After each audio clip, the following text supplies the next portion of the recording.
Imaginez, le matériau de construction le plus répandu sur la planète ne naît pas dans un laboratoire, mais dans la gueule d'un véritable dragon industriel. La roche, qui hier encore faisait partie de la Terre, est aujourd'hui arrachée à sa falaise par une explosion, réduite en une poussière plus fine que de la farine, et traverse un enfer de feu à plus de 1400 degrés. Dans ce brasier, la pierre devient quelque chose de nouveau. Le clinker, le cœur du ciment. Chaque année, l'humanité crée plus de 4 milliards de tonnes de cette poudre grise, assez pour construire un mur capable d'encercler la Terre plus de 40 fois. Mais il y a un secret. Sans un ajout infime, presque imperceptible, tout ce ciment serait inutile. Quel est cet ingrédient mystérieux? Vous ne le découvrirez qu'à la fin.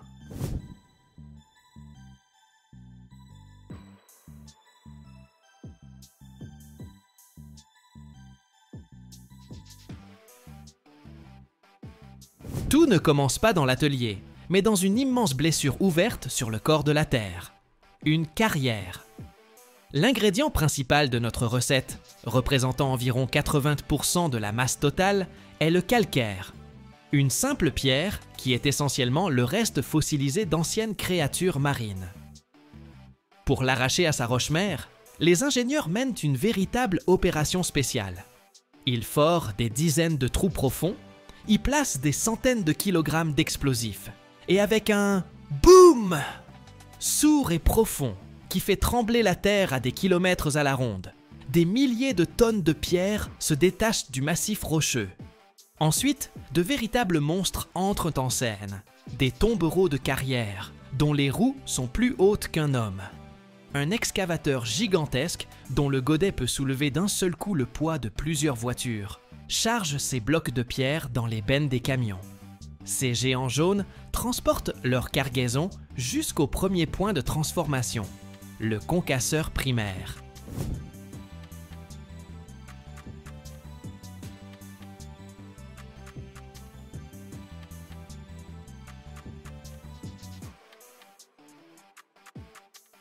Le concasseur primaire est une énorme gueule d'acier aux mâchoires massives qui, dans un fracas assourdissant, écrase des blocs de plusieurs tonnes en morceaux de la taille d'un ballon de football.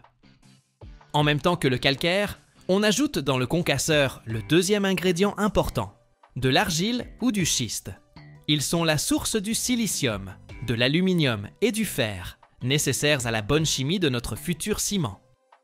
Après ce broyage primaire, la pierre est acheminée par un convoyeur vers une aire de stockage, puis vers l'étape suivante où elle doit être transformée en poudre. Elle arrive dans un broyeur de cru. Il peut s'agir soit d'un tambour géant en rotation, rempli de boulets d'acier qui broient la pierre dans un grand vacarme, soit, de manière plus moderne, d'un broyeur vertical à rouleau. Imaginez une immense assiette rotative, sur laquelle roulent avec une force colossale plusieurs rouleaux d'acier massif. La pierre est introduite sous ces rouleaux et est tout simplement pulvérisée en une poudre extrêmement fine, plus fine que de la farine.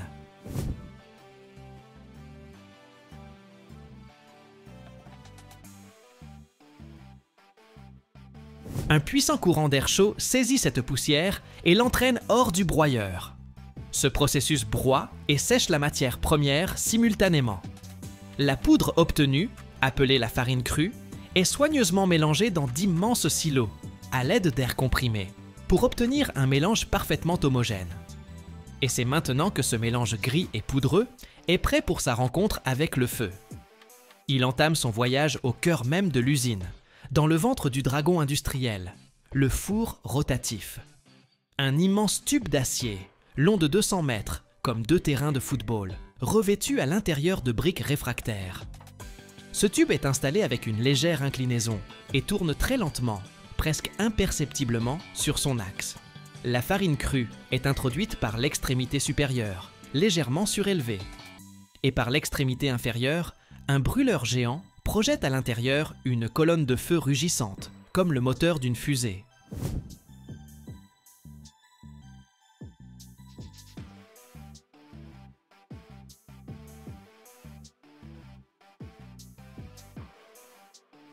La température dans cette zone atteint le chiffre absolument infernal de 1450 degrés Celsius, Notre poudre, en s'écoulant et en roulant lentement vers le bas grâce à la rotation et à l'inclinaison, commence son long et chaud voyage à la rencontre de ce feu.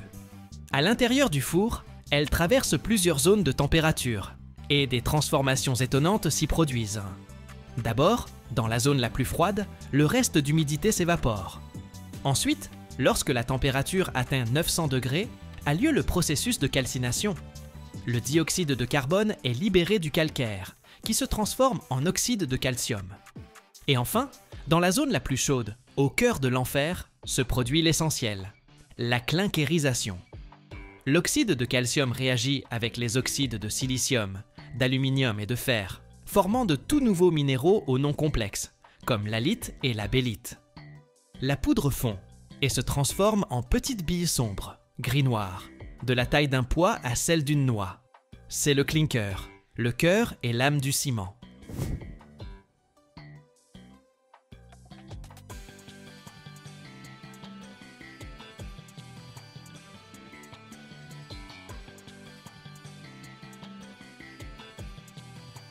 C'est, en somme, de l'énergie chimique en conserve, qui attend son heure pour se réveiller. Le clinker, chauffé au rouge, tombe de l'extrémité inférieure du four et arrive immédiatement dans un refroidisseur spécial. Là, il est soufflé par de puissants courants d'air froid. C'est une étape très importante. Un refroidissement rapide fige la structure chimique du clinker dans son état le plus actif. Le clinker refroidi, dur comme la pierre, est acheminé par un convoyeur vers un silo de stockage, où il peut être conservé pendant des mois. Et voici l'étape finale de la transformation. Le clinker en lui-même n'est qu'un tas de cailloux inactifs. Pour le transformer en ciment, il faut à nouveau le broyer, en une très fine poussière. On le charge dans un broyeur à ciment qui ressemble beaucoup au broyeur de cru, un immense tambour rempli de boulets d'acier. Mais avant de commencer le broyage, on ajoute au clinker un dernier ingrédient, incroyablement important, environ 5% de gypse. Le gypse, c'est le frein de notre ciment. Sans lui, le ciment, une fois mélangé à l'eau, prendrait presque instantanément, se transformant en pierre en quelques minutes, et il serait impossible de travailler avec. Le gypse régule ce processus, donnant au constructeur un temps précieux. Et voilà que ce mélange de clinker et de gypse est broyé pendant des heures dans le broyeur, jusqu'à se transformer en cette poudre grise, incroyablement fine, que nous connaissons tous. Ces particules sont si fines qu'elles peuvent passer à travers un tamis capable de retenir l'eau. Le ciment fini, encore tiède après le broyage, est acheminé par des tuyaux pneumatiques, comme par des vaisseaux sanguins, vers d'immenses et hauts silos de stockage. Ce sont des tours gigantesques qui contiennent des milliers de tonnes de produits finis. De là, il est expédié aux consommateurs, soit ensachés dans des sacs en papier pour la vente au détail, soit chargés en vrac dans des camions-citernes spéciaux ou des wagons de chemin de fer. Et c'est ainsi que, après un parcours allant de la roche solide à la poudre, en passant par le broyage, le mélange, une cuisson infernale dans le ventre du dragon et un broyage final, naît cette humble poudre grise, prête, au contact de l'eau, à se réveiller et à se transformer en une pierre solide et fiable qui deviendra la fondation de nos maisons, de nos ponts et de nos villes entières. Chaque année, plus de 4 milliards de tonnes de ciment sont produites dans le monde. Ce chiffre est absolument ahurissant. Essayons d'imaginer. Cela signifie que pour chaque personne sur la planète, pour vous, pour moi, pour chacun, on produit plus d'une demi-tonne de cette poudre grise chaque année. C'est le matériau de construction le plus utilisé sur Terre après l'eau. Et si l'on prenait tout ce ciment et qu'on en construisait un mur continu d'1 mètre de large et d'1 mètre de haut, ce mur pourrait faire le tour de notre planète le long de l'équateur plus de 40 fois, chaque année.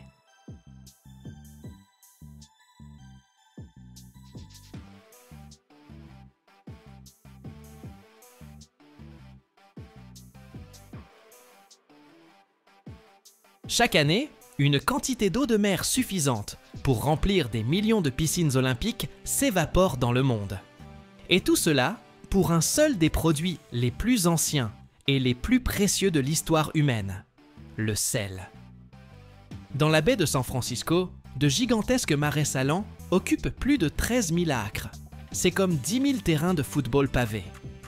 Ici, le soleil et le vent transforment 600 milliards de gallons d'eau en 1 million de tonnes de cristaux d'un blanc immaculé. Mais la principale intrigue, c'est qu'à la fin de cette vidéo, vous découvrirez un secret qui changera à jamais votre perception du sel ordinaire.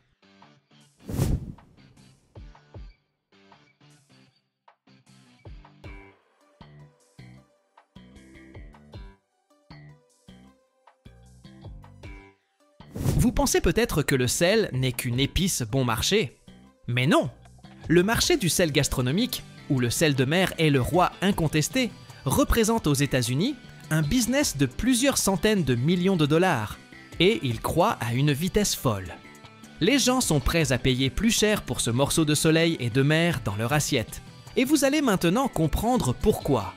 Les marais salants de la baie de San Francisco sont parmi les plus grands du pays. Leur superficie totale dépasse les 13 000 acres. C'est comme pavé plus de 10 000 terrains de football américain.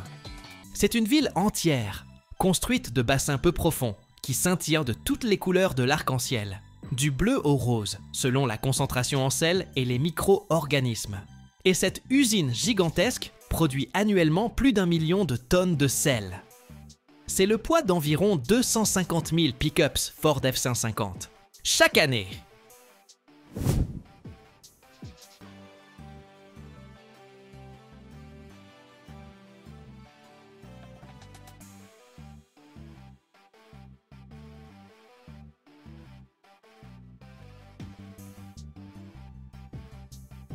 Imaginez une immense étendue de côte, quelque part dans un endroit chaud, ensoleillé et venteux, par exemple sur le littoral méditerranéen en France ou au Portugal.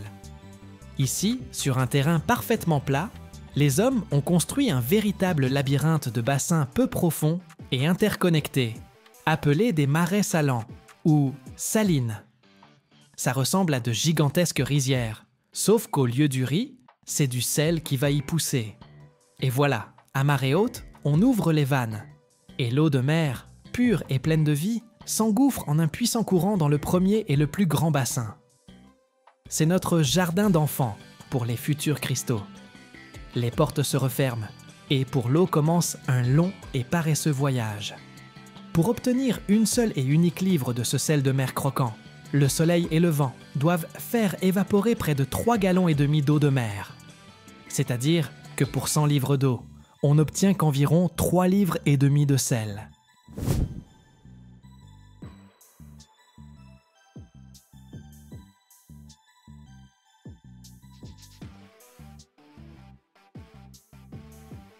Imaginez que vous deviez boire 28 000 bouteilles d'eau standard pour obtenir une petite salière de sel. Et maintenant, multipliez cela par des millions de tonnes. Pour produire ce même million de tonnes de sel dans la baie de San Francisco, plus de 600 milliards de gallons d'eau s'évaporent chaque année. C'est assez pour remplir près d'1 million de piscines olympiques. Maintenant, les deux principaux ouvriers de notre usine entrent en jeu. Le premier, c'est le soleil. Il commence à chauffer sans pitié la surface de cet immense bassin. Le second, c'est le vent.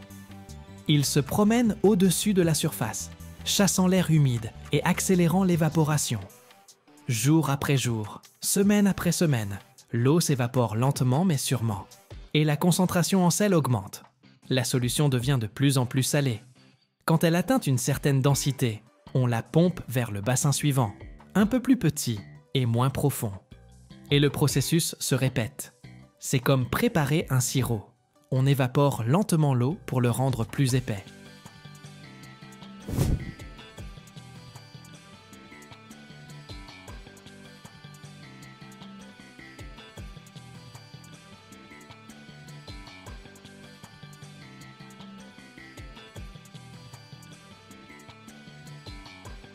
Pendant que l'eau voyage à travers ce labyrinthe, différents minéraux en précipitent progressivement. D'abord, dans les premiers bassins, le gypse et d'autres impuretés indésirables se déposent au fond. C'est un processus de purification naturelle. L'eau devient de plus en plus pure et de plus en plus salée. Et voilà, après plusieurs mois, cette solution super concentrée, appelée la saumure, arrive dans les bassins finaux. les plus petits, les cristallisoires. C'est la salle d'accouchement de notre usine à sel. Ici, la profondeur de l'eau n'est que de quelques centimètres et la concentration en sel est si élevée qu'il ne peut plus rester dissous. Et là, un véritable miracle se produit. Sous le soleil brûlant, de minuscules cristaux de sel, semblables à des flocons de neige, commencent à se former à la surface de l'eau. C'est le produit le plus délicat, le plus pur et le plus cher, ce qu'on appelle la fleur de sel.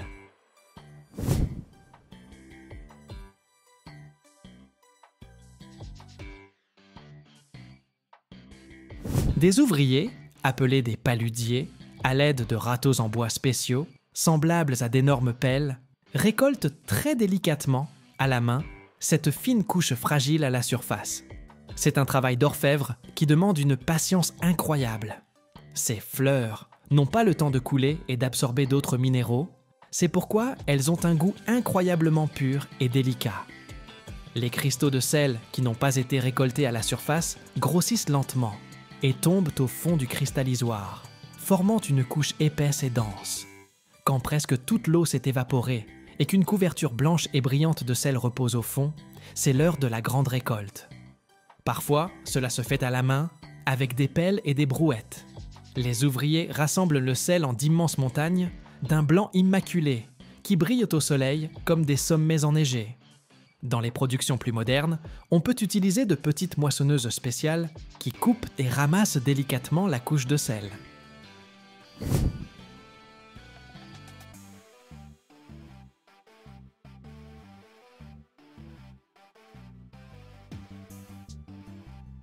Mais ce n'est pas encore la fin. Le sel récolté est humide et il faut le sécher.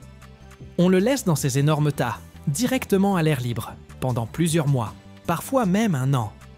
Le soleil et le vent poursuivent leur travail, éliminant lentement les dernières traces d'humidité. La pluie, qui tombe périodiquement, lave le sel, enlevant les dernières impuretés, comme le chlorure de magnésium amer. C'est un processus de purification naturelle qui donne au sel son goût caractéristique et doux, tant apprécié des gourmets. Et ce n'est qu'après ce long parcours, quand le sel est devenu sec et friable, qu'il peut être envoyé pour une finition finale. On le tamise pour trier les cristaux par taille, des gros, grossiers pour les moulins, aux plus fins pour les salières ordinaires. Contrairement au sel de table courant, il n'est pas soumis à un traitement chimique agressif et on n'y ajoute pas d'anti-agglomérants. Il reste tel que la nature l'a créé, avec toute la richesse de ses oligo-éléments, comme le magnésium, le potassium et le calcium, qui lui confèrent ce goût de la mer, un peu plus complexe et profond.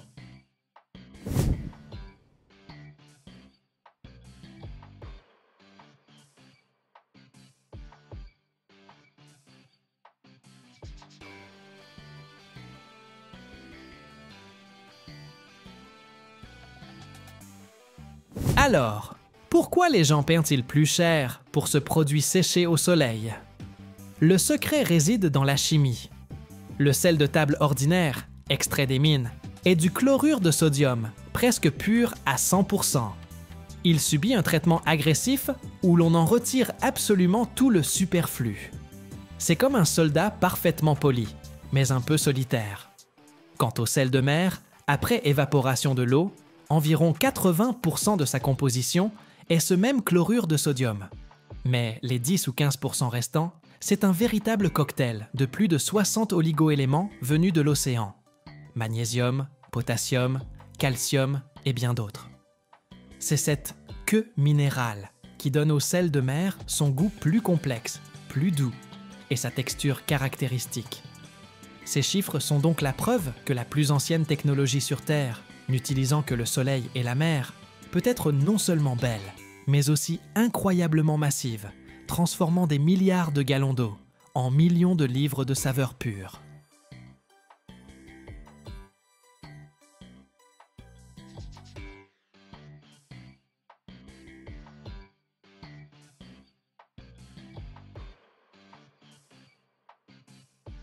Imaginez une pierre, d'apparence si ordinaire, mais à l'intérieur de laquelle se cache une force capable de supporter les charges colossales de notre civilisation. Comment, D'une roche anonyme naît une route qui résistera à des millions de voitures. Comment la vibration de mâchoires d'acier transforme-t-elle le monolithe en de minuscules cristaux des villes de demain?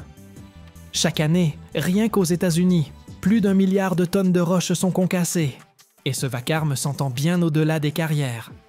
Mais il y a un détail qui n'est pas mentionné dans les rapports officiels. Ce qui se cache dans la poussière et les chocs de ces machines pourrait changer votre perception de la simple pierre. Regardez jusqu'à la fin, vous découvrirez un secret que l'industrie dissimule.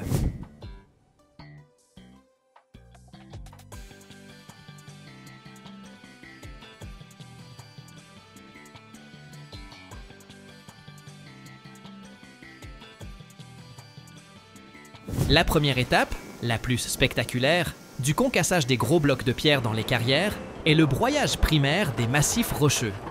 Le processus commence lorsque d'énormes masses de roches, pesant parfois des dizaines de tonnes, sont acheminées vers des installations de concassage spéciales. Ces installations sont équipées de puissants concasseurs à mâchoires, capables de traiter des roches extrêmement dures et résistantes. Au moment du broyage, on peut assister à la collision impressionnante des surfaces d'acier du concasseur avec la roche, accompagnée de chocs sourds et d'un vacarme qui se propage très loin. Les mâchoires du concasseur se meuvent avec une force capable de briser les roches les plus dures, réduisant des blocs massifs en fragments plus petits. L'ensemble du processus est automatisé et se déroule à grande vitesse, assurant une production continue et efficace.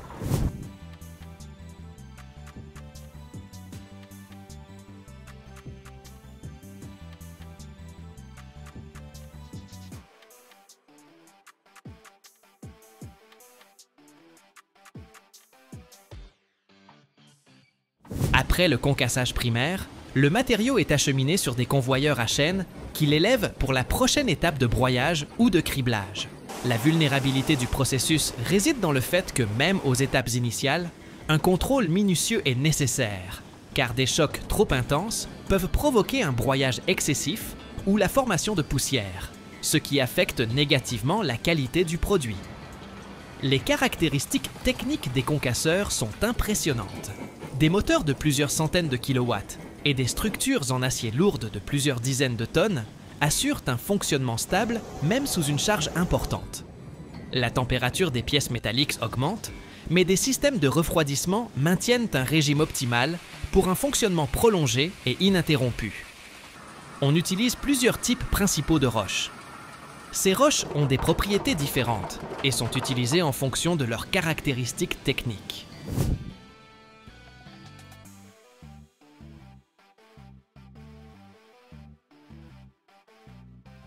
Le granit est l'une des roches les plus courantes et les plus solides pour la production de granulats. C'est une roche volcanique composée principalement de quartz, de feldspath et de mica. Les granulats de granit ont une grande dureté et une grande résistance à l'usure. On les utilise souvent pour la construction de routes, de voies ferrées et de structures en béton. La taille des granulats de granit peut varier de la fraction fine, de 5 à 20 mm, à la grosse fraction, de 40 à 70 mm. Le gravier est une roche sédimentaire meuble, composée principalement de galets arrondis. Il est moins solide que le granit, mais a une radioactivité plus faible, ce qui le rend sûr pour une utilisation dans la construction résidentielle. Le gravier est utilisé comme agrégat dans le béton et pour le remblayage des routes.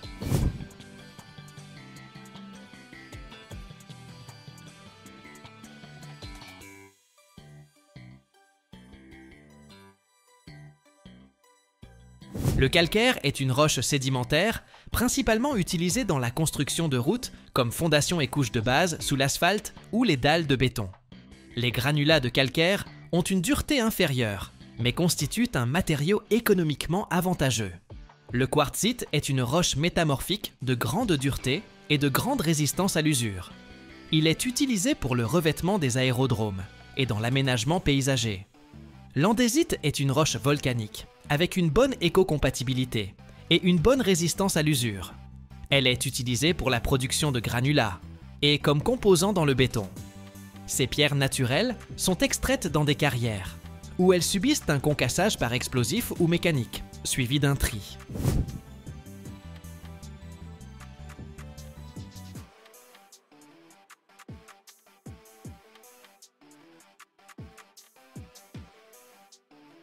Après le broyage primaire des blocs de pierre dans l'installation de concassage, l'étape suivante, cruciale, est la séparation du matériau en fractions à l'aide d'un système de crible. Ce processus n'est pas moins spectaculaire et est précisément rodé, car la qualité du tri détermine l'homogénéité et la conformité du matériau aux exigences techniques. La taille des particules du futur sable de construction, des granulats ou du gravier, est définie par des grilles spéciales de grande, moyenne et petite taille. Un grand nombre de grilles, disposées les unes au-dessus des autres, forment un complexe de convoyeurs en série où se produit un fractionnement automatique.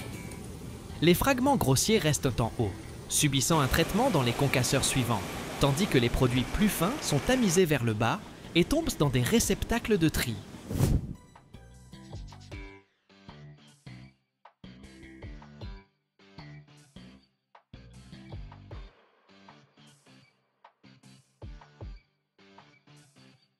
L'ensemble du système est synchronisé et fonctionne en mode automatique. Chaque grille est régulièrement nettoyée des obstructions pour éviter les arrêts et ne pas altérer la qualité du produit. Et le mouvement du matériau est contrôlé par des capteurs et un système de contrôle de production. Le contrôle des dimensions et de la qualité du matériau est effectué à la fois par des capteurs et par des vérifications périodiques en laboratoire. C'est important, car les caractéristiques de construction des produits finis, la durabilité des routes et d'autres structures en dépendent. L'automatisation de ce processus augmente la productivité du complexe de concassage et de tri, réduit le besoin de travail manuel et minimise le facteur d'erreur humain. De plus, des réserves technologiques sont prévues pour un réglage rapide du système, en cas de changement de type de matière première ou de normes.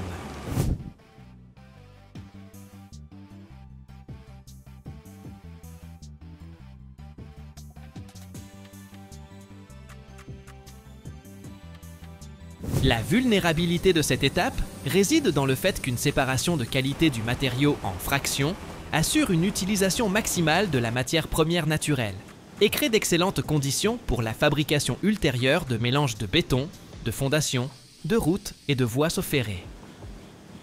Aux États-Unis, le concassage de roches est l'une des composantes clés de l'industrie minière et du secteur de la construction. Selon le Service géologique des États-Unis, le volume annuel d'extraction et de concassage de minéraux non métalliques, y compris le granit, le calcaire, les mélanges de sable et de gravier, s'élève à des dizaines de millions de tonnes. L'année dernière, les États-Unis ont produit plus d'1 milliard, 200 millions de tonnes de pierres de construction, dont une grande partie est constituée de granulats et de gravier concassés utilisés pour la construction de routes, d'autoroutes, de voies ferrées et de structures en béton.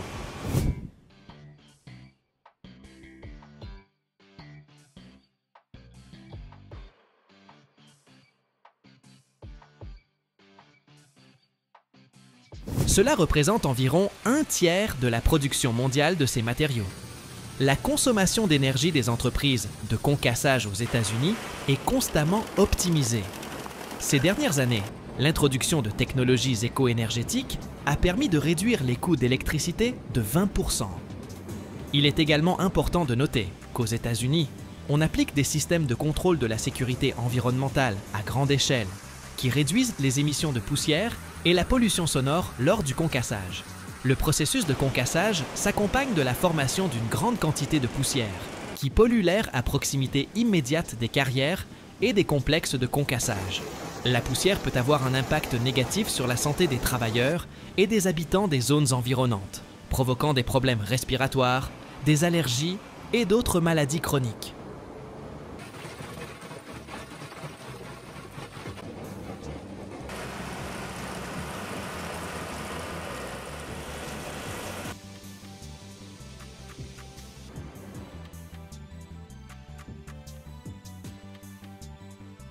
Chaque année, plus de 8 milliards de mètres carrés de verre sont produits dans le monde, assez pour recouvrir un pays entier. Mais peu de gens savent que le chemin vers une vitre parfaitement transparente commence avec du sable blanc, semblable à un désert en miniature. Imaginez une rivière de verre incandescent qui s'écoule à travers un four de la taille d'une maison et se déverse doucement sur une surface d'étain en fusion, créant un ruban parfaitement lisse. Ce n'est pas une simple technologie, c'est une véritable alchimie qui transforme une matière fragile en une armure transparente pour les gratte-ciel, les océanariums et même les automobiles. Regardez jusqu'à la fin. Je vous révélerai un secret que vous n'avez certainement jamais entendu.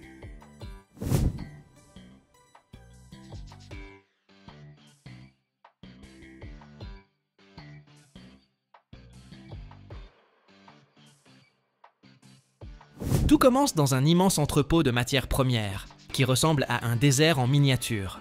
L'ingrédient principal, représentant environ 70% de notre futur produit, est du sable de quartz de la plus haute pureté. Il doit être parfaitement blanc, car la moindre impureté de fer donnerait au verre une teinte verdâtre indésirable. À côté de la montagne de sable se dressent des collines d'autres poudres blanches, du carbonate de soude, qui agit comme un fluidifiant, en abaissant la température de fusion, et du calcaire, qui confère au verre stabilité et solidité. Un chargeur géant à godet saisit des tonnes de chaque ingrédient et les déverse dans d'immenses trémies. De là, sur ordre de l'ordinateur, ils sont acheminés par un convoyeur jusqu'à un mélangeur. C'est un tambour géant en rotation, où tous les composants, y compris une quantité importante de calcin, verre recyclé, sont mélangés en une composition parfaitement homogène, appelée le mélange vitrifiable.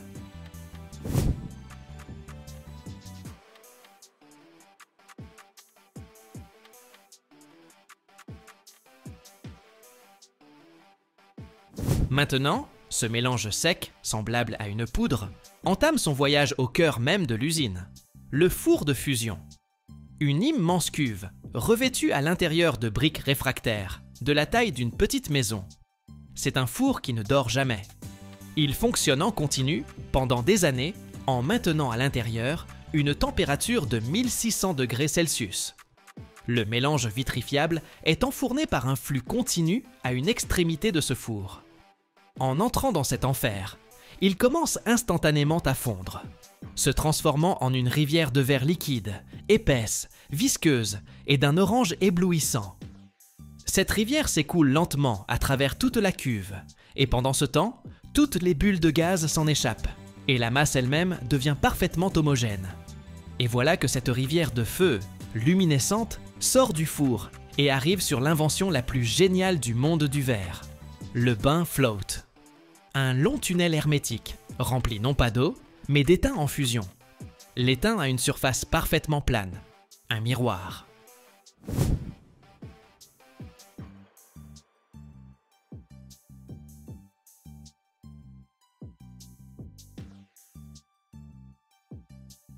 Comme le verre est plus léger que l'étain et ne se mélange pas avec lui, il s'étale à sa surface, comme de l'huile sur de l'eau, formant un ruban parfaitement plat et impeccablement lisse. La gravité le rend parfaitement plat par le dessous, et la tension superficielle le rend parfaitement lisse par le dessus. L'épaisseur de ce ruban est régulée par la vitesse à laquelle il est tiré hors du bain, et par des rouleaux spéciaux. Chaque année, plus de 8 milliards de mètres carrés de ce verre float sont produits dans le monde. C'est assez pour recouvrir toute l'île de Chypre. Après le bain float, le ruban de verre infini, encore très chaud mais déjà solide, entre dans un long tunnel appelé l'étendrie de recuisson. C'est une étape d'une importance capitale. Si le verre refroidissait trop vite, des contraintes internes colossales y apparaîtraient, et il serait fragile comme une décoration de Noël.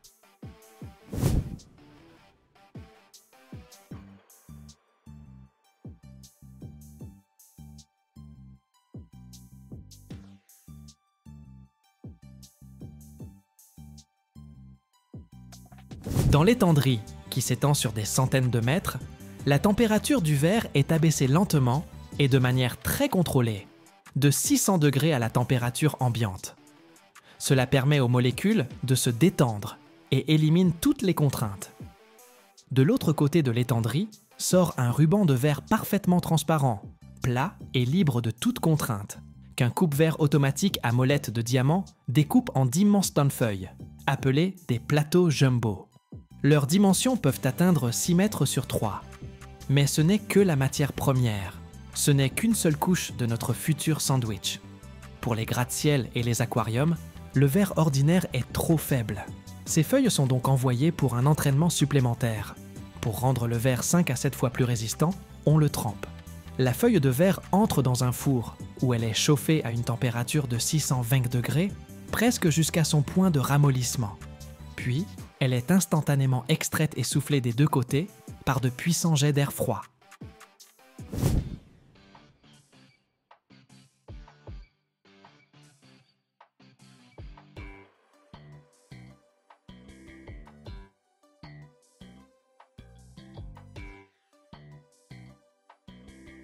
La surface extérieure du verre refroidit instantanément et se contracte, formant une carapace solide, tandis que la partie intérieure refroidit plus lentement. Cela crée d'incroyables contraintes internes qui rendent le verre follement résistant. Si un tel verre vient à se briser, il se fragmente en des milliers de petits cubes inoffensifs, et non en éclats tranchants comme des poignards. Mais même le verre trempé n'est qu'une seule couche. Pour créer une véritable armure, on utilise le processus de laminage. On prend 2 ou plusieurs feuilles de verre et entre elles, on place un film fin et transparent de polybutyrate de vinyle. Ce sandwich est envoyé dans un four spécial, appelé un autoclave. À l'intérieur, on crée une haute température et une énorme pression. Sous l'effet de la chaleur et de la pression, le film fond et colle à jamais les feuilles de verre en un bloc unique et monolithique. Si un tel verre se brise, il ne vole pas en éclats.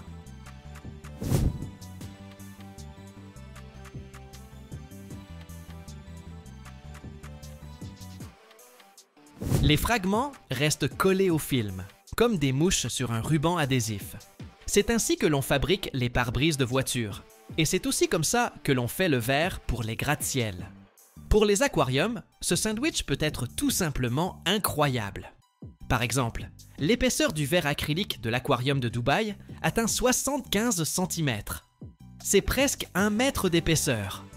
Il est composé de nombreuses couches, collées les unes aux autres, et est capable de résister à la pression de 10 millions de litres d'eau.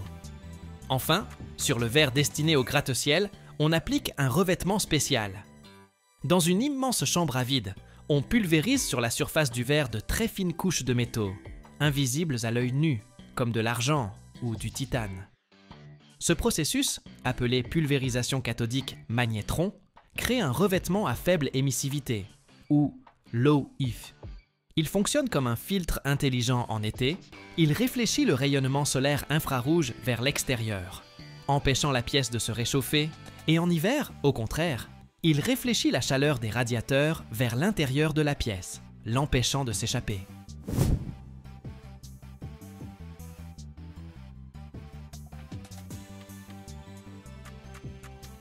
Cela permet de réduire les coûts de chauffage et de climatisation d'un gratte-ciel de 30 à 50%. Et ce n'est qu'après toutes ces opérations complexes, chaudes et précises, que le simple sable se transforme en une armure transparente de haute technologie, prête à devenir un mur invisible entre l'homme et les éléments. De l'usine sort un immense panneau de verre, parfaitement propre. Il est solide, mais en même temps incroyablement fragile, aux chocs ponctuels et aux vibrations. Comment le transporter intact sur des centaines de kilomètres? Pour cela, on utilise des camions spéciaux qui ressemblent à d'étranges squelettes métalliques. Ce sont ce qu'on appelle des inloaders ou pupitres. Au lieu d'une caisse ordinaire, ils ont au milieu un puits profond et sur les côtés, 2 cadres inclinés, semblables à des chevalets géants appelés des pyramides. Les feuilles de verre sont placées sur ces pyramides presque à la verticale, sous un léger angle.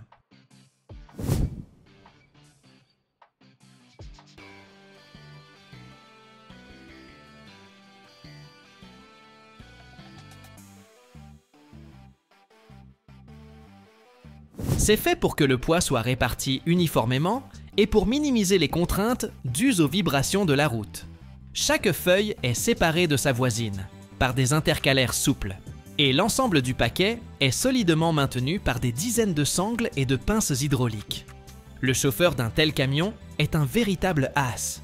Il le conduit avec une fluidité incroyable, évitant les freinages et les virages brusques.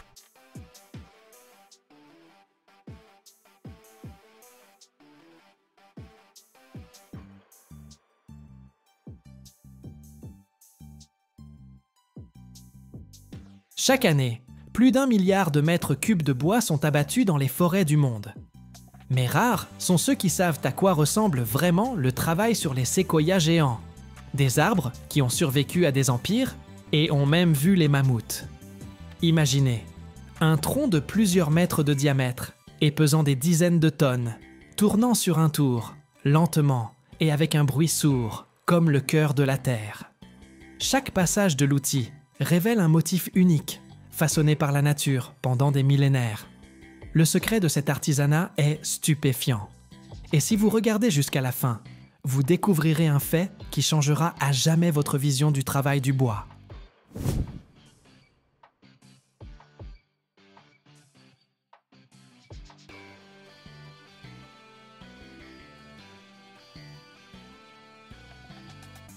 Le travail du bois, à une telle échelle, exige un équipement spécialisé et un savoir-faire considérable. La machine montrée dans la vidéo fait partie des tours géants, adaptées pour usiner des pièces énormes.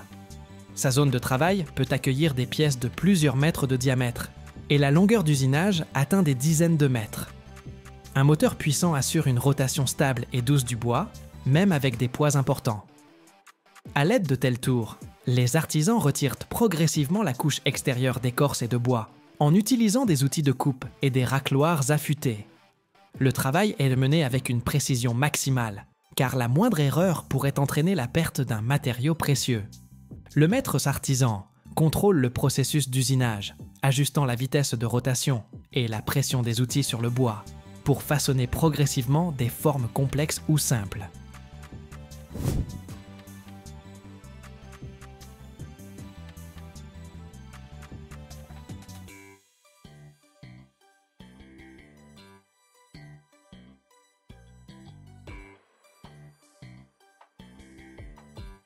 D'abord, on enlève les grosses excroissances lamellaires, puis on passe à un polissage plus détaillé, qui permet de souligner la texture naturelle et de rendre le bois parfaitement lisse. Le travail du bois de séquoia n'est pas un simple processus technologique, mais une forme d'art, car chaque création est unique en raison des particularités naturelles du matériau. La grande densité et la dureté du séquoia rendent le processus complexe, tout en soulignant la qualité de l'œuvre. Les séquoias poussent principalement dans des zones de répartition naturelle limitées, c'est pourquoi la préservation et l'utilisation rationnelle de leur bois sont d'une grande importance. L'abattage des séquoias géants a autrefois conduit à la quasi-disparition des grands arbres dans certaines régions.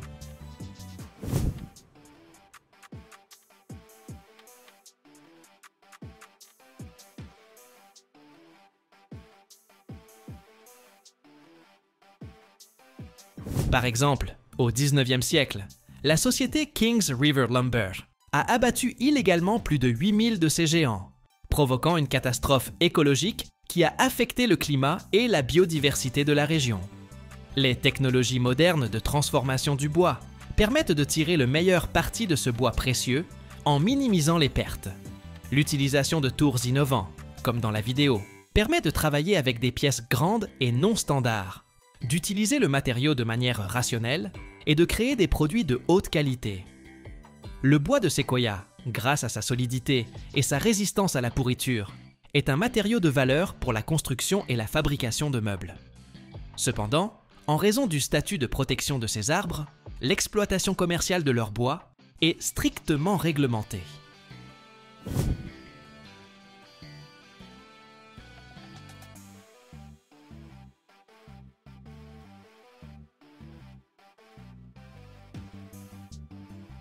En raison du diamètre gigantesque de la pièce et de son poids de plusieurs tonnes, le tour fonctionne à très bas régime pour éviter les vibrations et assurer une coupe contrôlée. Le maître artisan ajuste manuellement la pression des outils pour ne pas endommager le matériau. Le travail se déroule en plusieurs étapes. D'abord une coupe grossière, puis un usinage détaillé et un polissage, comme nous l'avons déjà mentionné. Après l'usinage sur les tours, on fabrique à partir des troncs géants divers objets d'intérieur et d'art, de grandes colonnes décoratives, des meubles et des sculptures jusqu'à des planches de finition. En raison de la beauté naturelle de la texture et des couleurs de ce bois, les œuvres deviennent souvent des objets architecturaux ou de design unique. De nombreux troncs de séquoia géants sont également transformés en panneaux pour des parquets haut de gamme ou pour la construction de bâtiments de prestige, où l'on apprécie non seulement la durabilité, mais aussi un environnement fait de matériaux écologiquement purs.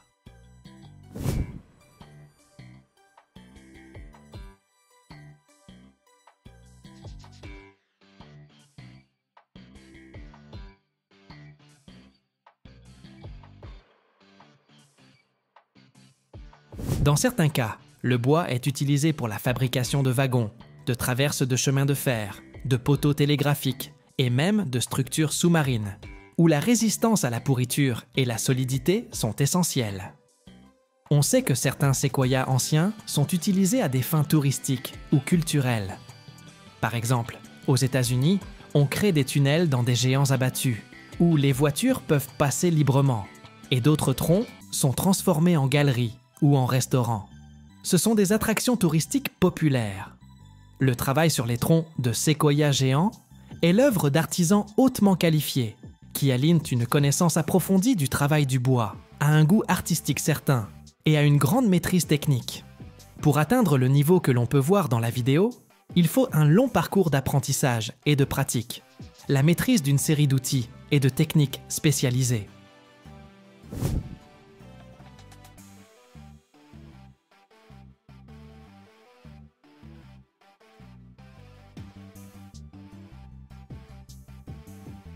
L'apprentissage de ce métier commence par l'acquisition des compétences de base en menuiserie. Travail du bois avec des outils manuels, sciage, ponçage, techniques de sculpture de base. Cela peut prendre plusieurs années d'école professionnelle ou de formation en fonction de l'intensité de l'enseignement et des aptitudes naturelles. Le niveau suivant est l'apprentissage du tournage sur bois, en particulier la réalisation de pièces complexes sur de grandes machines. Cela demande une grande précision et une grande sensibilité pour contrôler la force et la direction des outils, tenir compte de la texture et de la structure du bois, et éviter les fissures et les irrégularités. Les artisans travaillant sur le séquoia utilisent activement une variété d'outils de tournage, des gouges de différentes formes et configurations, des racloirs, des bédanes. Pour l'ébauche, ils commencent avec de grandes gouges à dégrossir, qui enlèvent d'épaisses couches de bois, avant de passer à des outils plus fins et plus délicats pour le polissage et les détails.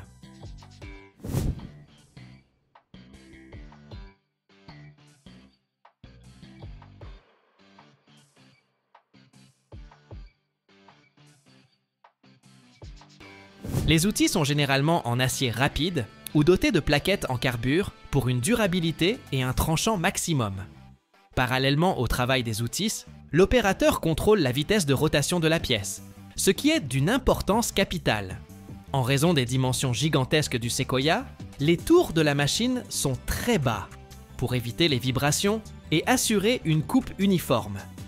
La pression de l'outil est également régulée manuellement, ce qui exige une grande maîtrise et un ressenti du bois. Outre les aspects techniques, ces artisans ont une vision artistique développée. Le travail sur un bois géant n'est pas un simple travail mécanique, mais un processus créatif au cours duquel une œuvre unique prend forme.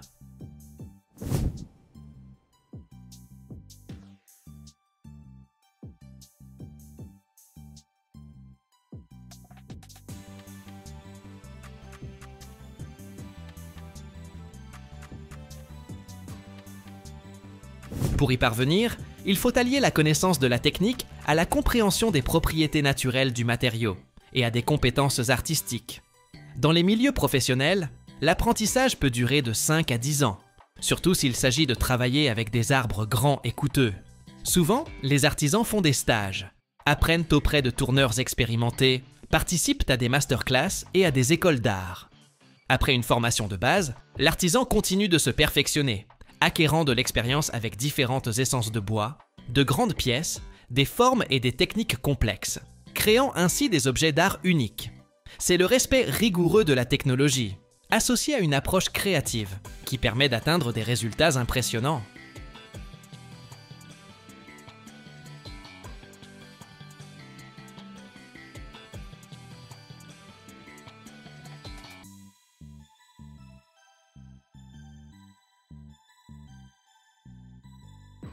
Chaque année, Plus de 350 millions de mètres cubes de grumes sont acheminés des forêts vers les scieries du monde entier.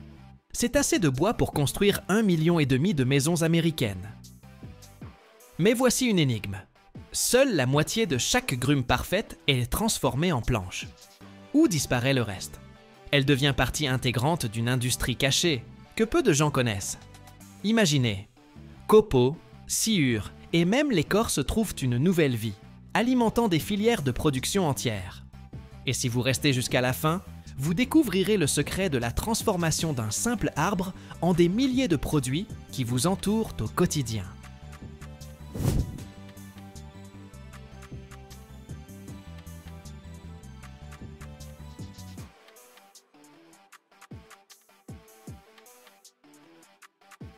Lorsqu'une grume ronde et parfaite arrive à la scierie, quelle part, à votre avis, se transforme en planches finies et rectangulaires? La réponse, seulement environ 50%. Oui, à peine la moitié. Et où va le reste? Il ne disparaît pas, il se transforme en tout un écosystème de sous-produits. Environ 38% de la grume deviennent des copeaux. Ce ne sont pas des déchets, c'est de l'or pour d'autres industries. Ces copeaux partent vers des usines, où l'on en fait du papier, du carton, et bien sûr, nos vieilles connaissances. Les panneaux de particules, les panneaux de fibres et les panneaux à copeaux orientés. Encore environ 12%, ce sont la sciure et l'écorce. La sciure est également utilisée pour la production de panneaux, ou est compressée en pellets de combustible. Et l'écorce est souvent brûlée directement à la scierie, dans ses propres chaudières, produisant de l'énergie pour les séchoirs et l'usine elle-même. Cela rend les scieries modernes étonnamment éco-énergétiques.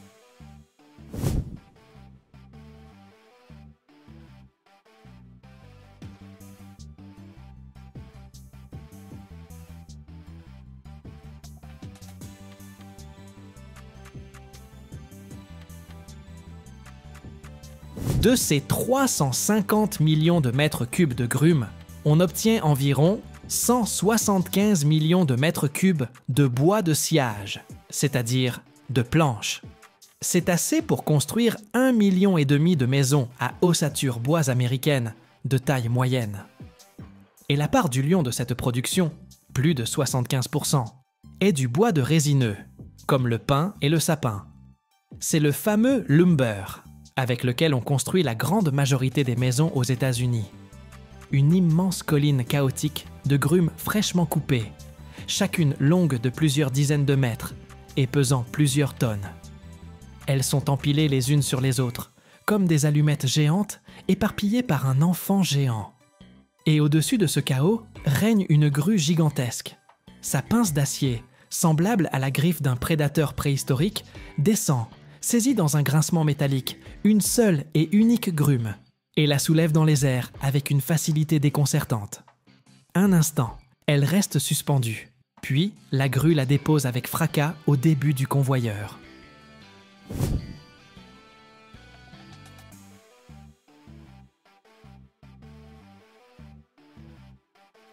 La grume rampe lentement vers l'avant, et son voyage solitaire est un spectacle de force et de fatalité. Elle passe sous des jets d'eau qui la nettoient de la boue et des morceaux d'écorce, la préparant pour le moment le plus important. Et voilà qu'apparaît devant une arche brillant d'une lumière surnaturelle. C'est le scanner, la porte vers l'avenir. Des dizaines de faisceaux laser rouges parcourent la surface de la grume en mouvement, mesurant son diamètre, sa longueur, sa courbure, l'emplacement de chaque nœud. Le cerveau de l'ordinateur, en une fraction de seconde, crée son fantôme numérique parfait, un modèle en 3 dimensions. Et à cet instant précis, alors que la grume avance encore, l'ordinateur a déjà scellé son destin. Il a calculé la manière idéale de l'acier pour obtenir le maximum de planches de la plus haute qualité. Il sait déjà où passera la première coupe, où la seconde, et en quoi se transformera chaque morceau de ce géant de la forêt.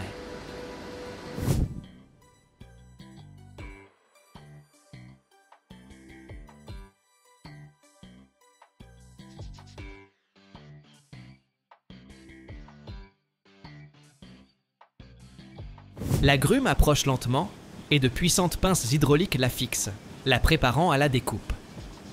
Avant de scier la grume, des scanners 3D la numérisent.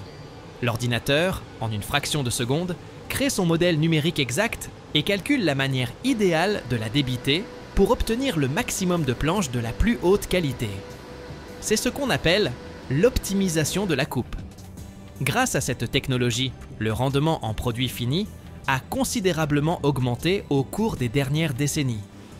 Et la scie qui coupe l'agrumes n'est pas un simple disque. C'est une scie à ruban, fine comme une lame, qui réalise un trait de scie d'à peine 1 ou 2 mm d'épaisseur. C'est bien plus fin que les anciennes scies, ce qui signifie que beaucoup moins de bois précieux est transformé en sciure. Ces chiffres ne sont donc pas de simples données.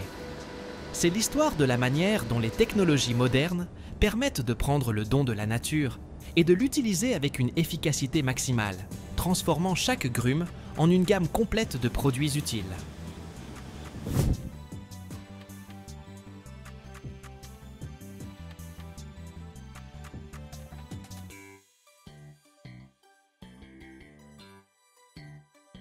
Maintenant, notre bloc Equarri arrive au cœur de la scierie, la scie multilame. C'est toute une batterie de scies circulaires, montées sur un même axe à une distance précisément définie les unes des autres. De puissants rouleaux d'alimentation poussent avec force notre lourd bloc à travers ce mur de lames rotatives. Dans un rugissement assourdissant qui fait vibrer le sol, des dizaines de scies mordent simultanément dans le bois. C'est comme un peigne géant passant à travers des cheveux.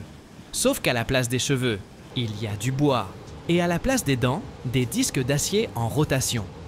En un seul passage, notre bloc massif se décompose en un paquet de planches fraîches, chaudes et encore humides.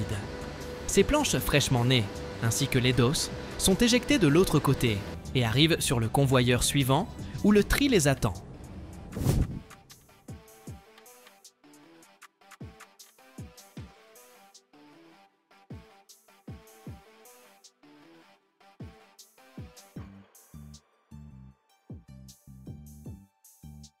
Ici travaille un des personnes à l'œil incroyablement exercé. Les planches défilent devant eux, et en une fraction de seconde, ils évaluent la qualité de chacune, le nombre et la taille des nœuds, la présence de fissures, la courbure des fibres. D'un geste rapide, ils dirigent chaque planche vers son propre convoyeur, les meilleures sur une ligne, les moins bonnes sur une autre. C'est comme un tri postal, sauf qu'à la place des lettres, ce sont de lourds morceaux de bois de plusieurs mètres. Les planches qui ont passé le casting sont envoyées à la déligneuse. Ici, leurs bords irréguliers et couverts d'écorce sont coupés, leur donnant une forme parfaitement rectangulaire. Et ce n'est que maintenant que nous avons devant nous un produit familier, une planche parfaitement droite et rectangulaire. Mais elle est encore verte, humide et lourde, pleine de sève naturelle. Si on la laissait ainsi, elle se déformerait et se fissurerait. C'est pourquoi elle a rendez-vous avec l'étape finale, le séchage.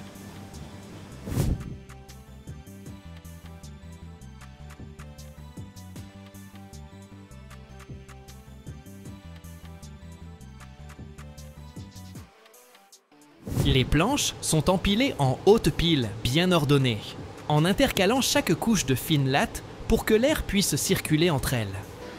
Et ces piles gigantesques sont transportées par un chariot élévateur dans un séchoir.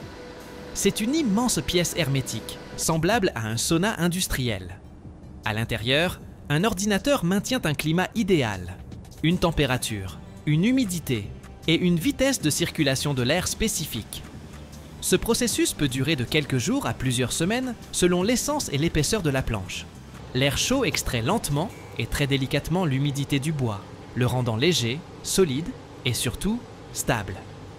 Et ce n'est qu'après cette longue et chaude méditation que la planche est prête à quitter l'usine pour faire partie de la maison de quelqu'un. Les meilleurs deviendront de beaux parquets, des meubles élégants ou des cadres de fenêtres. Les plus robustes, mais plus simples, serviront à construire des ossatures de maisons, des chevrons de toiture et des clôtures. C'est la base à partir de laquelle est construit presque tout ce qui nous entoure.